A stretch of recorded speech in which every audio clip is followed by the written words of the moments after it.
Обичаш ли да се снимаш? Да, не много, но да. Какво ти помага да се харесваш и да се чувстваш по-сигурна пред камерата?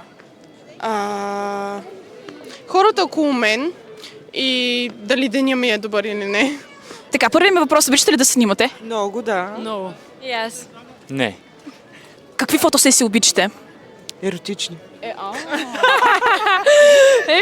Няма значение. По принцип просто да снимам. Да, с приятелки. С приятелки, т.е. не индивидуална, а... Да, общо. За OnlyFans. Добре, окей.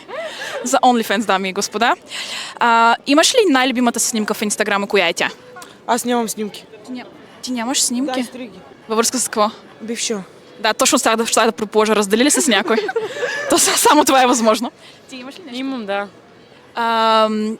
Индивидуална е снимката или с много хора, природа? Дуални са всичките. Имам 2 с приятеля ми. Така. Аз нямам. Ли се обичате да се снимате? И не вярвам да ми кажете не. Напускам. Наистина ли? Тоест в Инстаграм нямаш нито една снимка? Аз имам, ама Имам, ама не обичам. 2 години една снимка. А защо не обичаш да се снимаш? Има ли причина? Ами не, просто не е моето нещо. Не е фотогенично. Би ли било по-удобно, ако виждаш какво снимаш? Нали правиш снимка и веднага виждаш на екрана? Може би.